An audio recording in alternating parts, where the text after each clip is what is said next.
Now, after months of failed negotiations, the dual Hollywood strikes are no closer to being resolved, and the economic impact for many of the out-of-work writers and actors is just intensifying. Yeah, it's very difficult out there for them. Several Hollywood organizations have been helping to provide some type of support with grants, and much of this money is going toward rent and mortgages.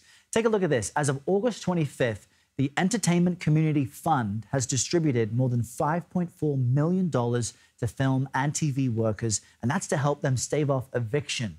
The greatest number of applications for financial assistance are coming from California, followed by Atlanta and New York.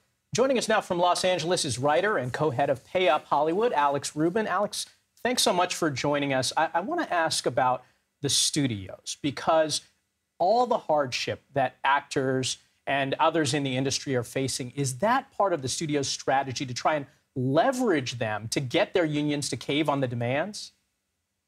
I think so, and I think that that's not a secret. For those that are unaware, last month, a Deadline article came out stating from a studio insider that the goal is for people to lose their homes.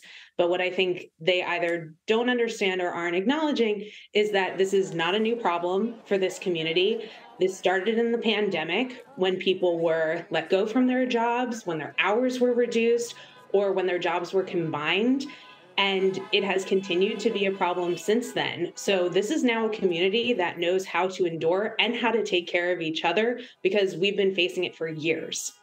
We know that the strikes are clearly having an impact on what's already a growing housing crisis for Hollywood writers and actors. And folks should remember, they don't all make millions of dollars. Very few of them do. Most of them are middle-class working folks. But are there other factors playing a role here in why they might be losing their homes and why it's so tough for them? It's a lot of holdover from the pandemic, and it is also a part of this changing landscape. Streaming was a huge disruptor in the industry. There was a tried and true way of making film and television, and streaming really disrupted that. It meant shorter weeks for writers' rooms. It meant shorter productions. It meant that somebody that could have been working on a show for almost a full year is now working on a show for just a couple of months, and it's very hard to get your next gig. I am at Pay Up Hollywood working specifically for support staff and assistants who are feeling this more than ever, because that is the first rung on the ladder to having a career in film and television.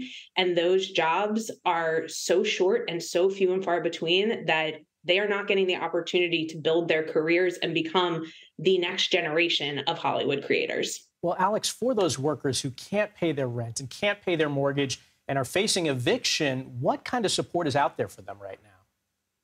So in terms of housing specifically, there were a lot of programs that happened during the pandemic that have either faded away or left completely. So when I talk to people, I have a lot of resources when it comes to food, utilities, when it comes to one-time grants, but in terms of housing specifically, there is not a lot out there. So what I recommend people do is to go to the Entertainment Community Fund and the Hollywood Support Staff Relief Fund, depending on what you're eligible for. Apply for those and get those grants.